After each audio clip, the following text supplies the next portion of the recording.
Live on KPRC TV and the KPRC 2 Plus live stream. The news starts now. Right now at 5, an 18-year veteran of the Precinct 5 Constable's Office and her daughter killed in a tragic crash. Houston police telling us the man charged with her death was impaired at the time. Thank you for joining us. I'm Melly Valencia.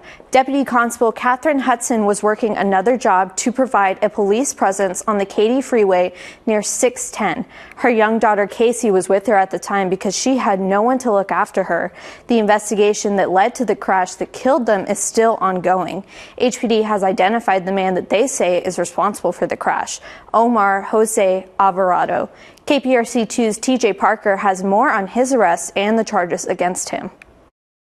Well, Alvarado is charged with 2 counts of intoxication manslaughter. Police say he was impaired when he crashed into Hudson's car. Inside that car was Hudson's 8-year-old daughter as well. That car ultimately caught fire. This all happened early Friday morning on the Katy Freeway near 610. Houston police say Alvarado's Mazda 3 crashed into Hudson's Impala, which had its hazards on while she was working a construction detail. They crashed into a truck that was parked. The car caught fire as a result of that crash, and sadly, Hudson and her daughter died. The westbound lanes of I-10 where this happened were closed for nearly 7 hours.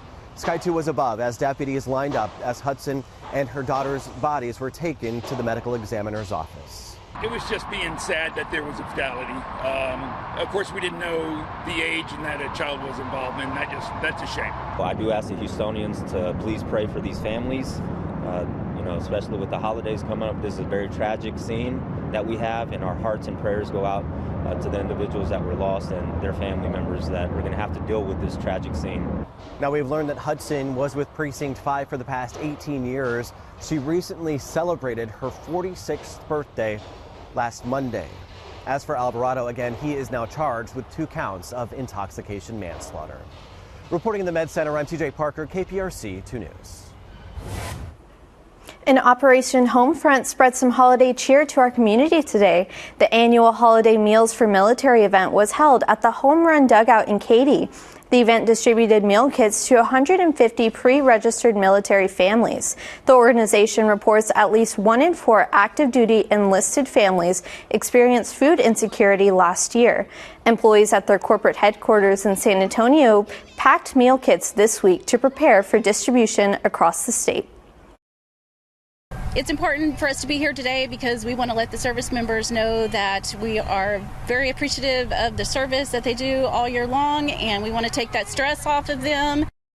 The organization says holiday meal program has begun in 2010, and since then they have served 200,000 families. And a South Florida man is alive today because a nurse trusted her gut when she had a feeling that something was wrong. This is nurse Allison Seymour. She was filling up her tank after her shift at a gas station when one of the workers said that he had been having chest pains. Seymour pulled out her stethoscope and took his pulse and told him he needed to go to the hospital. She left the gas station and quickly returned to make sure that the worker went. Only then did he finally decide to go to the hospital. The worker found out he needed immediate surgery and had to get a valve replaced in his heart. He said he probably wouldn't have gotten help if she hadn't been there. Because she saved my life, and she gave me one more opportunity. She don't go there. I don't know. Maybe this is story. It's kind of, I don't want to say a nurse's duty, but a nurse's instinct to say, hey, you kind of come on, check this out, and don't put it off. The worker said this experience gave him a new outlook on life, and Nurse Allison is truly his angel. And the holidays are here, and it's a time when many people are thinking of ways to give back by helping others who are not so fortunate. And there is one event that wants you to get involved. It's the 46th annual Thanksgiving Super Feast, which gives out food at the George R. Brown Convention Center. Our Kathy Hernandez spoke to the regional director of Citywide Club of America to talk about the event. What are some of the roles that people can volunteer to do? Of course, everybody wants to come and serve turkey and dressing, but there are a lot of other duties that we need to fulfill on that day. There's clothing to be sorted, food baskets to be prepared. We'll be doing the drive-up as well again this year, so there are cars to be loaded, things to be sorted, things to be cleaned. You know, we're serving food, so we'll have to bus tables and carry trays, and there's a lot to be done. The super feast is important because many of the people that we serve are not necessarily homeless. They might have a home, they might be employed, but just don't make enough to make ends meet. And the super feast is not just for a handout, but it's for empowerment. We'll have other activities going on, like information about educational or employment opportunities, because we want to focus on empowering and not just giving a handout, but giving a hand up. If you'd like to donate food and supplies to Super Feast or other distribution events this season, we have a list of those events on click2houston.com.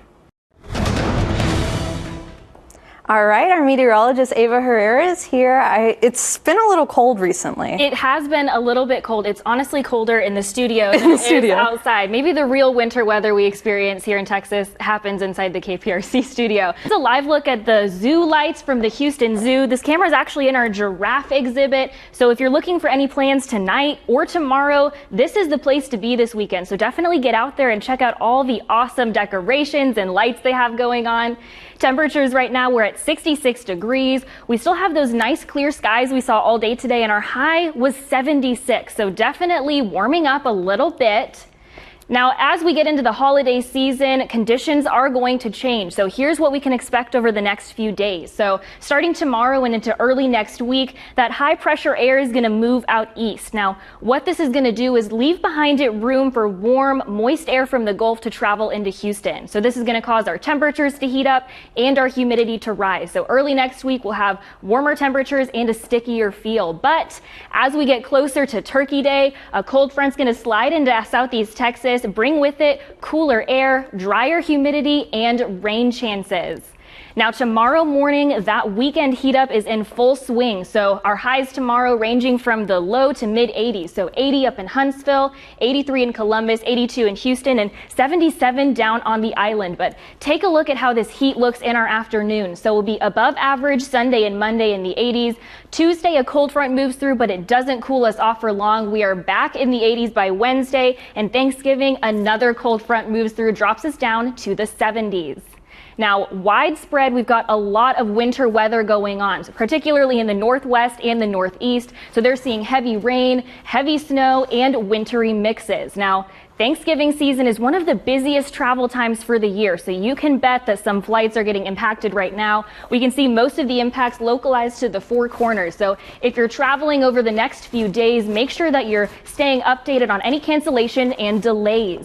Tomorrow morning, if you're headed out to the airport to pick up maybe those early arriving holiday guests, we're going to have mostly clear conditions. 7 a.m. we're in the 60s, and early afternoon by 10 we warm up to the mid 70s.